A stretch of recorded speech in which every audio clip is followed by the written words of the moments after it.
زبور پہلی کتاب، اس کا 9 باب۔ عدل و انصاف کے لیے خدا کی شکر گزاری۔ میر مغنی کے لیے موت لبین کے سر پر داؤد کا مزمور۔ میں اپنے پورے دل سے خداوند کی شکر گزاری کروں گا، میں تیرے سب عجیب کاموں کا بیان کروں گا۔ میں تجھ میں خوشی مناؤں گا اور مسرور ہوں گا۔ اے حق تعالیٰ، میں تیری ستائش کروں گا۔ جب میرے دشمن پیچھے ہٹتے ہیں تو تیری حضوری کے سبب سے لغزش کھاتے اور ہلاک ہو جاتے ہیں، کیونکہ تو نے میرے حق کی اور میرے معاملہ کی تائید کی ہے۔ تو نے تخت پر بیٹھ کر صداقت سے انصاف کیا۔ تو نے قوموں کو جھڑکا، تو نے شریروں کو ہلاک کیا ہے۔ تو نے ان کا نام ابدالآباد کے لیے مٹا ڈالا ہے۔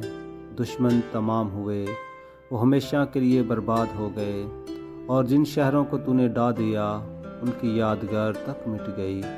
لیکن خداوند اب تک تخت نشین ہے، اس نے انصاف کے لیے اپنا تخت تیار کیا ہے، اور وہی صداقت سے جہان کی عدالت کرے گا۔ وہ راستی سے قوموں کا انصاف کرے گا۔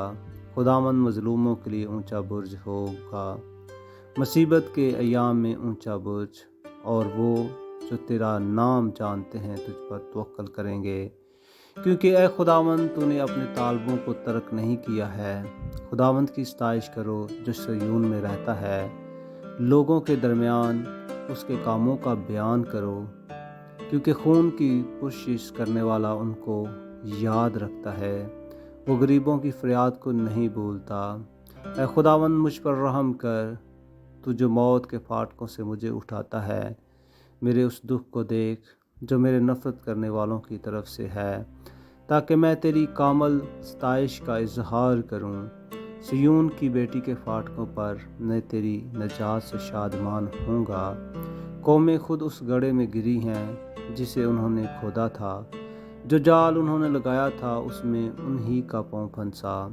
خداوند کی شہرت پھیل گئی، اس نے انصاف کیا ہے۔ شریر اپنے ہی ہاتھ کے کاموں میں پھنس گیا ہے۔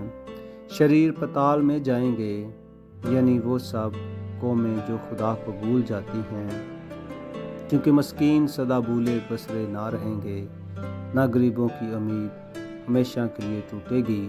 اٹھے خداوند، انسان غالب نہ ہونے پائے، قوموں کی عدالت تیرے حضور ہو۔ اے خداوند، ان کو خوف دلا، قومیں اپنے آپ کو بشر ہی جانے۔ آمین۔